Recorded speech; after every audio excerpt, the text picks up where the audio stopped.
Assalamualaikum and welcome back to our channel. Today we are here with the section 2 of the poem The Song of Myself written by Walt Whitman. तो इसका section number 1 हम पहले discuss कर चुके हैं. अगर आप लोगों ने वीडियो नहीं देखी तो आप लोग वो जाके देख सकते हैं. So let's get started with the section number 2. Houses and rooms are full of perfumes. The shelves are crowded with perfumes. अब यहाँ पे क्या कह रहे हैं कि घर जो हैं, कमरे हैं, सारे परफ्यूम से भरे पड़े हैं. यानी कि आप एक एस्पेक्ट ये है कि वर्ल्डली चीज़ों से भरे पड़े हैं, दुनियावी चीज़ों से भरे पड़े हैं. और दूसरा बुक्स से भरे भरे पड़े हैं. द शेल्व्स, जो शेल्व्स हैं जिनके ऊपर बुक्स रखी गई हैं, उनके ऊपर परफ्यूम्स यानी कि बुक्स बहुत ज़्यादा हमें हर घर में मिलेंगी. ठीक है. अब नेक्स्ट लाइन क्या है? I breathe the fragrance myself and know it and like it. वो कहते हैं मैं ब्रीथ यानी मैं खुद उसको सांस ले रहा हूँ या उसको महसूस कर रहा हूँ या मैं खुद से पढ़ रहा हूँ. किसको? फ्रेग्रेंस यानी नॉलेज वो जो परफ्यूम से हमें फ्रेग्रेंस मिली यानी हमें जो बुक से नॉलेज मिली है वो कह रहे हैं मैं उनको खुद से पढ़ूंगा, खुद से नॉलेज गेन करूंगा और खुद से जानूंगा और उसको पसंद भी करूंगा उस नॉलेज को. The distillation would intoxicate me also but I shall not let it. अब वो क्या कहते हैं कि जो बुक्स होती है ना, बुक्स के अंदर असल में इन जो राइटर होते हैं वो अपने पर्सपेक्टिव भी लिख देते हैं. अब जो उन्होंने ऑब्जर्व किया उसको एज इट इज़ नहीं लिखते, तो यहाँ पे बाइसनेस आ जाती है. पीपल्स ओन ओपिनियन या सब्जेक्टिविटी हमें देखने को मिलती है. इट्स नॉट कम्प्लीटली ऑब्जेक्टिव या फिर उसमें ओपिनिएटेड होते हैं वो. तो इसकी वजह से वो डिस्टिलेशन का प्रोसेस उसको करना भी पड़ता है, उनको प्योरीफाई करना पड़ता है, हम जानना पड़ता है कि क्या चीज़ ऑथेंटिक और फैक्ट है और क्या चीज़ उनके अपने ओपिनियंस हैं. तो यहाँ पे वो कह रहे हैं कि ये जो उनके अपने ओपिनियंस या फिर कह लें बायसनेस होती है ना, वो क्योंकि वो जो राइटर है वॉल्ट व्हिटमैन है वो खुद भी बुक्स पढ़ते हैं, तो कहते हैं ये मुझे भी इंटॉक्सिकेट करना चाह रहा था यानी मुझे भी पोल्यूट करना चाह रहा था, लेकिन मैं इस तरह होने नहीं दे सकता. यानी मैं अपने थॉट्स को, आइडियाज़ को इस तरह आलूदा नहीं होने दे सकता. The atmosphere is not a perfume, it has no taste of the distillation, it is odourless. अब वो क्या कह रहे हैं, जो एटमॉस्फेयर होती है ना, जो नेचर होती है वो परफ्यूम के बगैर है यानी वर्ल्डली चीज़ों से दूर है. यानी बुक्स जो हैं, जो उनके अंदर ओपिनियंस या अपने से डाले जाते हैं, उन सब से अलहदा है, क्योंकि वो क्या है, उसके अंदर कोई टेस्ट नहीं है डिस्टिलेशन का. यानी कि डिस्टिलेशन, दोबारा से अगर डिस्टिलेशन का कॉन्सेप्ट अगर हम यहाँ पे देखें, क्योंकि बहुत इंपॉर्टेंट है ये कॉन्सेप्ट समझना. अब वो क्या कह रहे हैं, डिस्टिलेशन क्या होती है. अब हमने नेचर में एक चीज़ ऑब्जर्व की, ठीक है, उसके बाद मैंने कुछ नेचर के बारे में लिखा. फॉर एग्जाम्पल मैंने विंड के बारे में लिखा है, तो मैं अपने ओपिनियंस इसके अंदर ऐड करना स्टार्ट कर दूंगी, तो वो ये चीज़ आ जाती है. ये चीज़ को उसने डिस्टिलेशन का वर्ड यहाँ पे रेफर किया है. तो वो क्या कह रहे हैं कि जो नेचर है ना, इन्वायरमेंट, असल में जो एटमॉस्फेयर है उसके अंदर कोई टेस्ट नहीं होता डिस्टिलेशन का. यानी कि कोई ओपिनियन नहीं होता किसी का अपना डाला हुआ. अगर हम नेचर के अंदर जाके उसको ऑब्जर्व करें, इट इज़ ऑर्डरलेस. उसकी कोई परफ्यूम की तरह की कोई फ्रेग्रेंस नहीं होती, कोई डायरेक्ट नॉलेज नहीं होती उसके अंदर जो कि पोल्यूटेड हो. हमें एक फ्रेश और एक ओरिजिनलिटी होती है नेचर के अंदर, एटमॉस्फेयर के अंदर अपनी, और जिस जो कि एक प्योरीफाइड होती है. It is for my mouth for ever, I am in love with it. और वो जो खुशबू है, ये जो नॉलेज है, ये जो एटमॉस्फेयर है ना, उसके लिए ये जो उसकी खुशबू है वो ही उसको वो बहुत पसंद करता है. वो कह रहे हैं मुझे तो उससे प्यार है कि, और मेरे मुंह से उसके लिए हमेशा वो जिक्र करता रहेगा, उसके बारे में बात करता रहेगा. Obviously I will go to the bank by the wood and become undisguised and naked. अब वो क्या कह रहा है कि मैं जाऊँगा, कहाँ जाऊँगा? Bank by the woods. मैं बैंक के ऊपर जाऊँगा, पानी के करीब जाऊँगा और किनारों के ऊपर, साहिल वगैरह के ऊपर जाऊँगा, जंगलों में से गुजरता हुआ, और अपने आप को हर चीज़ से, पोल्यूशन से और ये जो वर्ल्डली जो चीज़ें हैं, दूसरों के ओपिनियंस हैं, उन सब को अपने से दूर कर दूँगा. और नेकेड यानी कि यहाँ पे ओरिजिनलिटी को डिस्कवर करूँगा मैं खुद से.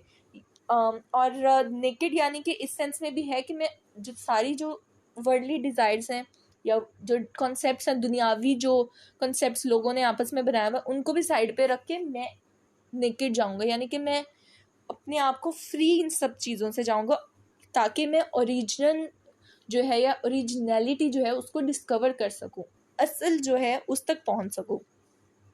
आई am made for it to be in contact with me. वो कहते हैं मैं इस चीज़ के लिए पागल हूँ कि मतलब मैं दिलो जान से चाहता हूँ कि मैं नेचर के साथ कॉन्टेक्ट कर सकूँ, उसके साथ मिल सकूँ, उसके साथ जुड़ सकूँ, ताकि वो मिक्सअप हो सके। The smoke of my own breath echoes, ripples, buzz, whispers, love root, silk thread, crotch and vine. अब ये सेंसुअल वर्ड्स उसने यूज़ किए। वो कह रहे कि मैं इन सब को महसूस करना चाहता हूँ, अपनी सांसों के अंदर उतारना चाहता हूँ। My respiration and its inspiration, the beating of my heart, the passing of blood and air through my lungs। अब वो कह रहे मुझे इन सब से प्यार है, मैं इन सब चीज़ों से कॉन्टेक्ट करना चाहता हूँ जो नेचर में है। अब वो नेचर में वो खुली हवा में जब सांस लेगा, जाके रिस्पायर करेगा, इंस्पायर करेगा, तो और जो उसके दिल की जो धड़कनें हैं वो भी, उसको हर चीज़ से प्यार है, उसके अंदर नेचर बस रही है, अंदर घुस रही है, अंदर तक जा रही है, और उसके ब्लड के अंदर यहाँ तक कि नेचर घुस रही है। उसको नेचर से इतना प्यार है। जैसा वर्ड, अगर आप लोगों ने विलियम वर्ड्सवर्थ को पढ़ा है, ऑब्वियसली पढ़ा होगा, तो हमें देखने को मिलता है, वो भी कहते हैं कि उसको नेचर से बहुत ज़्यादा प्यार है और वो रोमांटिक पोइट है। ठीक है, इसी तरह हमें इसके अंदर भी, वॉल्ट व्हिटमैन के अंदर भी देखने को मिलता है कि इसको नेचर से बहुत ज़्यादा प्यार है, और वो पावर ऑफ नेचर और इन सब के बारे में बात कर रहा है। The sniff of green leaves and dry leaves and of the shore and dark coloured sea rocks and of hay in the barn. अब जब एक चीज़ होती है ना, नई नई चीज़ और अच्छी चीज़ जब हम देखने को मिलती है, जब हम खुली फिजा में, खुली हवा में सांस लेते हैं, तो ग्रीन लीव्स, यानी कि वो कह रहे हैं जो पत्ते हैं उनको सूंघूंगा, ड्राई लीव्स को भी सूंघूंगा, हर चीज़ की खुशबू, महक है अपने अंदर वो समा लेगा, और वो शोर्स के ऊपर जाएगा, वो डार्क कलर जो सी रॉक्स है उनको भी यहाँ तक के सूंघेगा, हर एक एक चीज़ को सूंघेगा, यहाँ तक कि जो घास फूस होगी ना, हे इन द बार्न, यानी कि घास फूस, उसको भी जाके सूंघेगा। तो वो इससे हमें पता लगता है कि he is actually expressing his delight, यानी कि उसको खुशी किस चीज़ से मिल रही है, उसको इन सारी चीज़ों से बहुत ज़्यादा खुशी मिल रही है, और ये सेंसेस ऑफ स्मेल का यहाँ पे उसने यूज़ किया है। The sound of the belched words of my voice lose to the eddies of the wind। अब वो क्या कह रहे हैं, मेरी आवाज़ जो है, जो मेरे वर्ड्स हैं, वो भी कहीं पे गुम हो जाएंगे, मध्यम हो जाएंगे। कब? विंड के अंदर। Wind, power of nature. ठीक है, वो कहते हैं हवा इतनी तेज चलेगी कि मेरी जो आवाज़ है ना, वो भी वहाँ पे स्लो डाउन हो जाएगी, या मध्यम हो जाएगी, कम सुनाई देगी।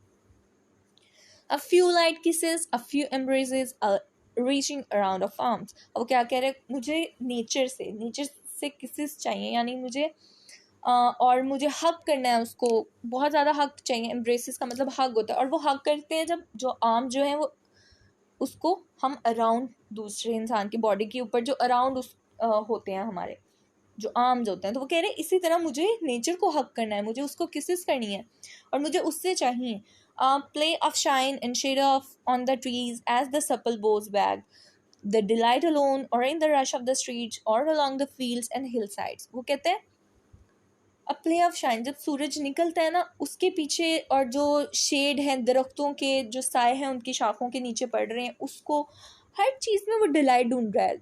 और वो नेचर की यहाँ पे बात कर रहे हैं, द डिलाइट अलोन, यानी कि जो नेचर है वो उसकी वजह से स्ट्रीट्स के ऊपर भी, फील्ड्स के अंदर हों, खेतों में हो, यानी कि हम पहाड़ी किसी इलाके में चले गए, जो हिल साइड्स हैं, साहिल हो गए, जहाँ पे भी हो गए ना, हमें नेचर की जो इक्वली हमें प्लेयर देगा, यानी हमें खुशी देगा। और the feeling of health, the full noon trill, the song of me rising from bed in meeting the sun. वो कह रहे कि जो नेचर है ना, नेचर को एक्सप्लोर करने से उसकी हेल्थ जो है वो बहुत अच्छी हुई है, कि वो जब पूरा फुल नून है और जब के सूरज निकल रहा है, और जब सूरज को देखने के लिए वो अपने बेड से उठते ही उससे मिलने के लिए चला गया। ठीक है, have you reckon 1,000 acres much? Have you reckon the earth much? Have you practice so long to learn to read?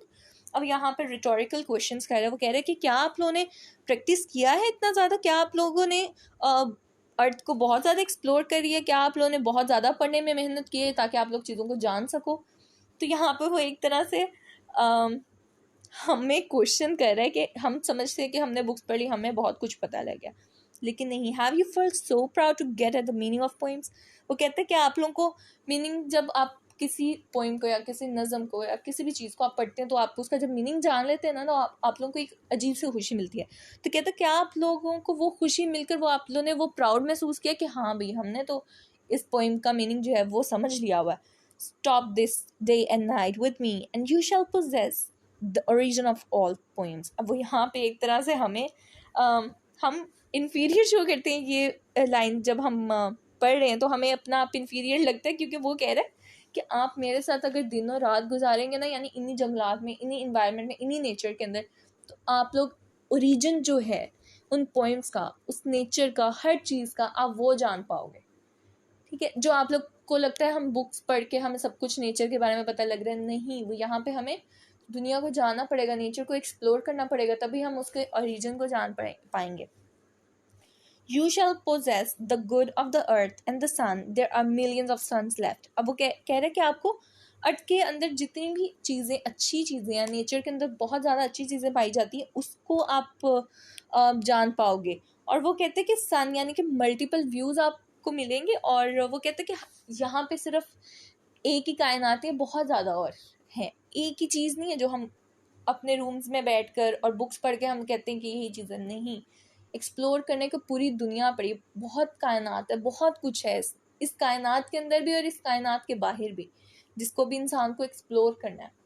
और ये तभी होगा जब नेचर को वो एक्सप्लोर कर पाएगा, क्योंकि नेचर ही वाहिद चीज़ है जो कि प्योरीफाइड है, इम्प्योर बिल्कुल भी नहीं है। जिस तरह के वर्ल्डली चीज़ें या दुनियावी जो चीज़ें हैं वो हमारी जो दुनियावी ख्वाहिशात है उसकी वजह से इम्प्योर हो चुकी हैं। नेचर इस तरह नहीं है, नेचर जिस तरह थी वो वैसी ही है।